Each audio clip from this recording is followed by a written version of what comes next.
Our back porch is in pretty rough shape. It has no protection from the weather or from the sun, but now that we're home all the time, we want to be able to use it more. This is what the porch looks like in winter. The snow melts in the yard, but not on the deck. I don't know why this happens. It probably has something to do with thermodynamics or the tilt of the Earth's axis, or the fact that the porch is often in shade. Either way, it's really not working for me. And even though I refinished it, the surface gets weathered and cracked in virtually no time because it just has no protection. The solution was a roof, but it couldn't be just any deck roof, it had to be the ultimate deck roof. Now, one of the challenges I face is that I don't have a lot of room to work with thanks to the window above. A shingled roof requires a slightly steeper slope, and I want to keep the roof line as high as possible to preserve the view. Plus, shingled roofs tend to get kind of dark and murky underneath. I could go with an awning, but those are a liability in the winter. You may remember my whole snow problem. Then there are these louvered roof systems that can be opened to let the sunlight in, or closed to provide protection from the weather. They seem like a great solution, but they start at around $10,000, and that gave me a good laugh without costing me a dime. And so I searched, day after day, for a roof that would meet my seemingly impossible demands. Days turned into months, months turned into years, years turned into eons, until finally, I found this. It's a clear, corrugated plastic panel that can block the weather without blocking the light. They're typically used in greenhouses, and when used as a roof, they can have a much shallower pitch while still meeting building code, which is exactly what I wanted. I'll talk more about this later, but for now, I had my solution. So I came up with a minimalist design, got it approved by the township, and then I started ordering materials. And yes, I paid several $100s more than I wanted for the lumber. And yes, I had to call 5 lumber yards to get everything I needed. And yes, some of the lumber arrived chewed and warped, but I just dealt with it because I had to get this project moving. I used a solid stain because it has the longest lifespan, plus it helped me hide a lot of the imperfections in the lumber. I did let it dry out for a couple weeks before staining, which is not as long as you're supposed to wait, but I had to stain it before putting it up because my clear roof meant I had to stain all 4 sides. In the long run, this hasn't caused any issues. The first thing I did was to remove the siding where the ledger panel was going to be mounted on the side of the house. And you'll notice that behind the siding, I have the original T111 that was on my house instead of a typical house wrap, and that actually made it easier when we made our markings, which you'll see in a little bit. I learned a lot about siding in the course of this project, including the fact that I really don't like it. So I could talk about it a lot, but I won't. You're welcome. The next thing I did was to remove the decking that covered the footers, because that's where we're going to put the posts that will hold up the entire roof. In order to comply with the local building code, I had 2 choices. I could either dig new footers for the posts, which would be a long and tedious process, or I could mount them directly on top of the existing footers, which would not only be faster, but it would also look better.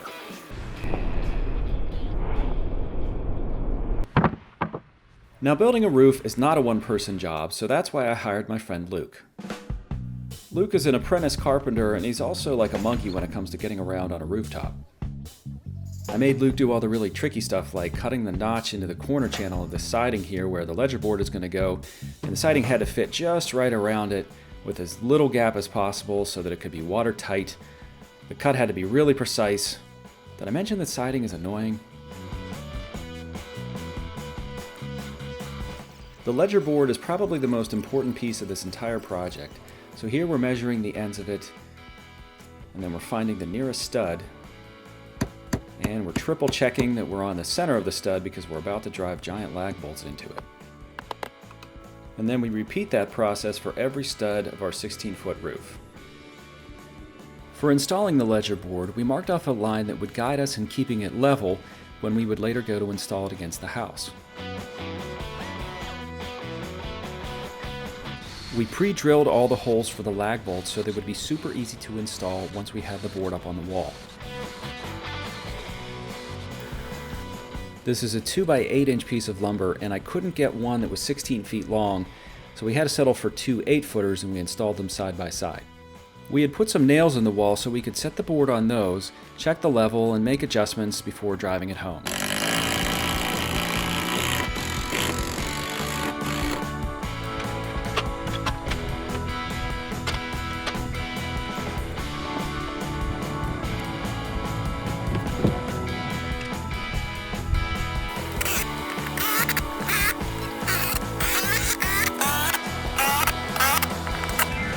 Then it was time for the big boys. These are 6 by 6 inch posts that were too big for the miter saw to cut all at once, so we had to cut one side, flip them around, and then cut the other side. These are 12-foot posts, cut down to around 10 feet, some of which will sit below the decking, so we'll top out at around 9.5 feet floor to ceiling.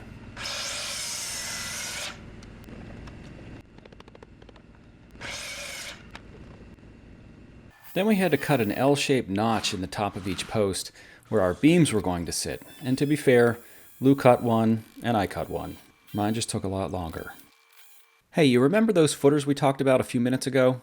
Well, the next day it was time to stand up our posts. So we started by putting mounting brackets on top of the original footers. And no, we don't expect this glue to actually hold anything. It was just there to provide a level mating surface for the bracket.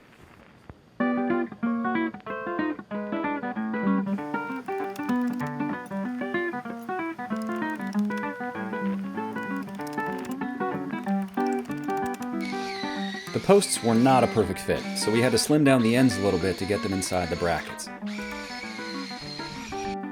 It's hard to see here, but that little aluminum bracket, along with the deck joist, is going to anchor the post in place.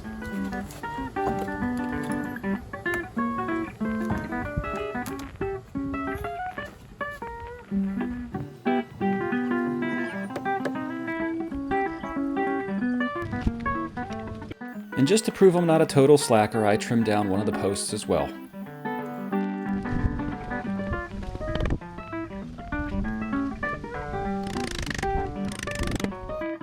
Once both posts were standing tall, we modified the original decking so it could go back in place. And then it was time for the beam. The local building code requires a 2-inch by 10-inch beam to span this 14-foot gap, with a little bit hanging out the end to get us to 16 feet overall. It's a little excessive for the type of roof we're building, but then they required us to double it. Unfortunately, once the beams were up, I noticed the problem. Can you see it? The post on the right was about 1.5 inches too high. So we had to take the beam down, and I held it in place while Luke marked the correct level. Flex!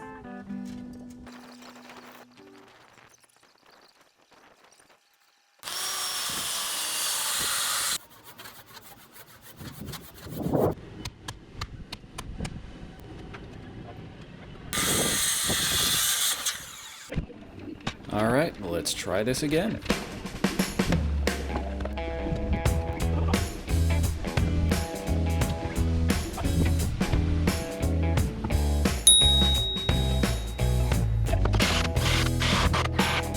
Next, it was time to connect our beams to our ledger board. That's a joist hanger.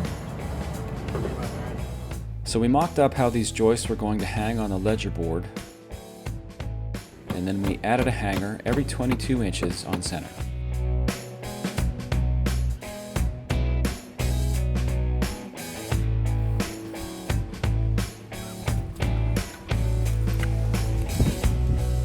The cut we're making here is called a bird's mouth, and it's the spot where the rafter will sit on the beam, and the shape will prevent it from moving forward or backward.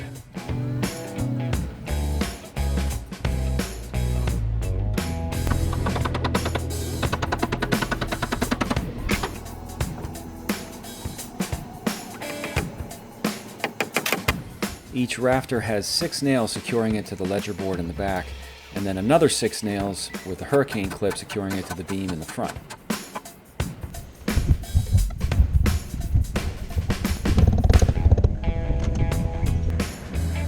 At this point in the project, we started getting a little bit of rain, so I wanted to cover the gaps in the siding and make sure the house was protected. So here I am trying to wrap the ledger board with J-channel. You cut these little tabs and then you make a slot so that the J-channel can fit together, and hopefully it's a watertight seal and blah blah blah. I'm talking about siding. Damn it! Well, since we're here, I might as well mention that you're supposed to tack this stuff up there and leave it just a little bit loose so that there's some flexibility as the siding changes temperature or the house moves and shakes throughout the year. I don't know. It's just supposed to keep it from cracking.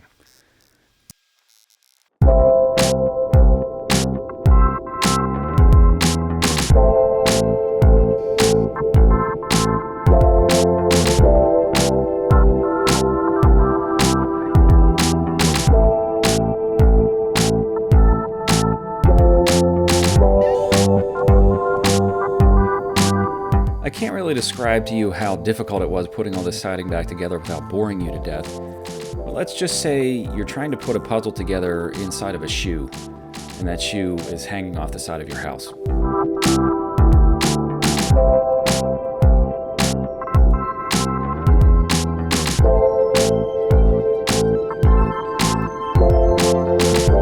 All right, back to the rafters.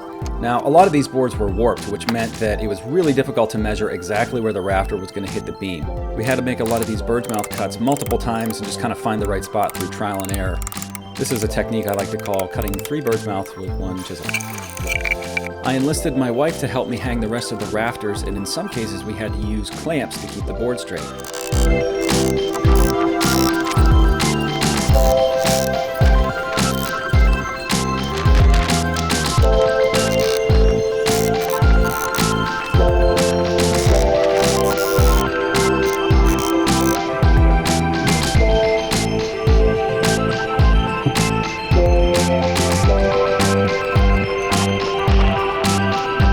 The last step before adding the roof panels was cross braces, and for these we opted for a cobblestone pattern just to add a level of interest.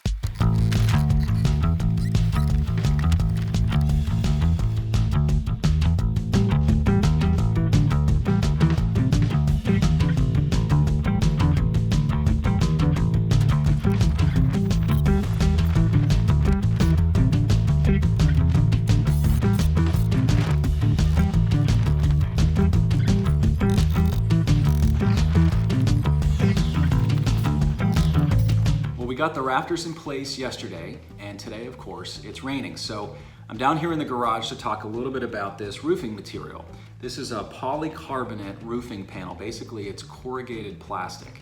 And one of the reasons why we like it so much is because it's clear. It looks a little cloudy now, but it has a film on it, and we'll take that off when we go to install it. And even then, it won't be like looking through a window necessarily, but it will let a lot of the sunlight in, and it will filter out the UV at the same time, which is really important for people like me. I'm extremely fair-skinned. I step outside for like 5 minutes and I burn. Now, you can't walk into Lowe's or Home Depot and buy this stuff off the shelf. You can special order it through one of those big box stores, but you can't get it in 12-foot lengths, which is what I needed. So in my case, I had to go straight to the manufacturer. Working with them was really easy. The cost was just about the same, if not better. The only thing I had to worry about was shipping, because these things can only be sent via freight. As you can see, they can be cut with a circular saw, and then we just had to take a vacuum and suck all the sawdust out of the little corrugated channels. The only real downside is that these plastic panels can scuff and scratch really easily, as you can kind of see here in this H channel that's designed to hold 2 of the panels together. The panels themselves arrived with a plastic film that we tried to leave on until the very last minute, but the H channels did not, and so they got kind of damaged during shipping.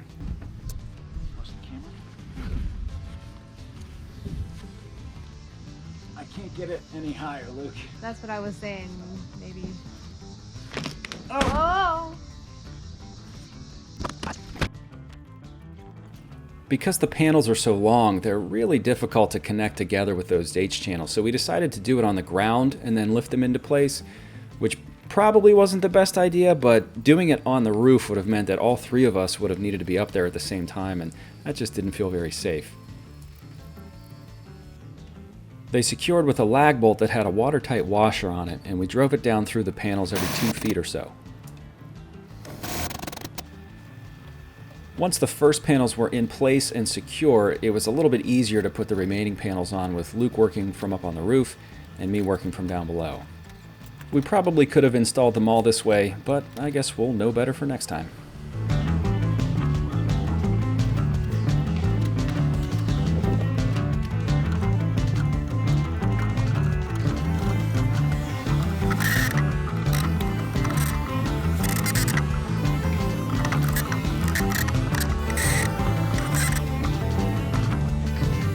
Unfortunately, once everything was in place, we noticed this. Somehow we didn't get everything perfectly square, so that meant a little post-installation surgery.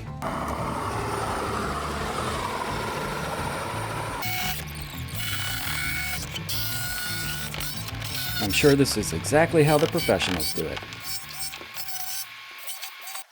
Now that the roof was on, I could focus on touching up all the imperfections in the wood with an epoxy-based wood filler.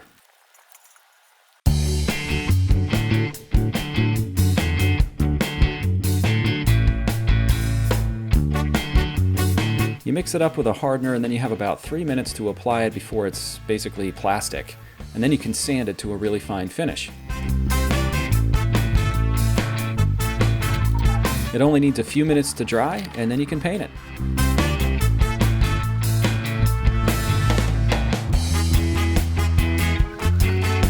One of the corners of the beam was pretty chewed up, so I basically reconstructed it with several layers of this wood filler.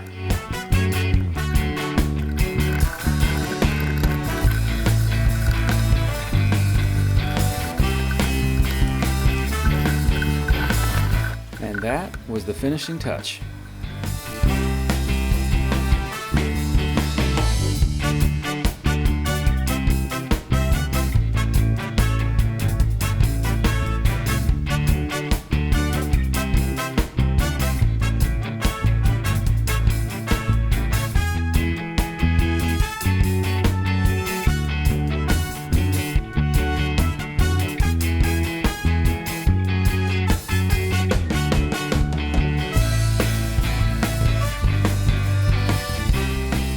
Let's talk numbers.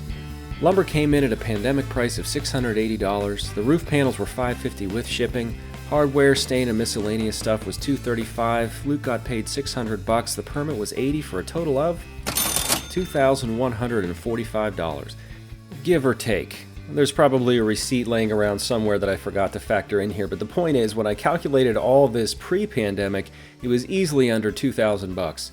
And while these roof panels weren't exactly cheap, they were definitely more cost-effective than a shingle roof, because shingles require a lot more material. You've got plywood and tar paper, and then the shingles themselves are super heavy. This roof is engineered to hold a lot of weight, but the total gross weight it's actually holding is probably less than 5 pounds. It's been a month since we finished the roof, and we've already spent way more time out here than literally ever before since we've lived in this house. It's like we've got this whole new room, except this one's outside. Yeah, had a few really heavy storms come through within a few days after we finished it. Driving winds, torrential downpour. Roof held up really well. A couple really small leaks. If you don't get the roofing screws just perfect, they don't seal up right. So I went up with some silicone, sealed those off, so we're all good there. The only potential downside of a clear roof is that all roofs collect a little bit of dirt, just like a thin layer of dust. And with this one, you can see it because it's clear. But we didn't really get the roof so that you could stare up through it. We more got it so that the sunlight could come down. And a little layer of dust doesn't really inhibit that at all. And the rain pretty much washes it away after a few days anyway. So I can't even really say that that's a drawback. You can see I've already started working on a privacy wall, and that'll have its own video. Probably gonna hang some lights, thinking about doing a gutter for some rainwater collection. If you saw in the background of some of the other shots, my yard took a beating this summer. It was really hot and dry for most of the summer. My yard got pretty burned out because I was working on this, but I'm trying to do some natural irrigation on that next spring. Really happy with this. And apparently I couldn't come up with a better way to end this. So if you like this video, please subscribe, because it was a huge project and the video took even longer. So that would be a great way to support all the projects I'm doing. Thank you for watching, and I will leave you with this. This is the last cut. Don't mess it up. Sorry, I almost messed it up. Good 22 and 3/4. I was talking to myself. I know, but then you said don't mess it up, and I was like, oh, I'm gonna mess it up.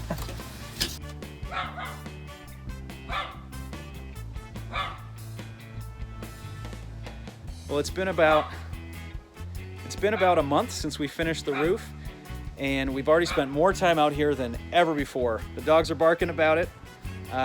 You better believe I'm going to be out here grilling all winter. There might be snow on the roof. There might not be any snow in the yard, but as long as it's not on the deck, this is ridiculous.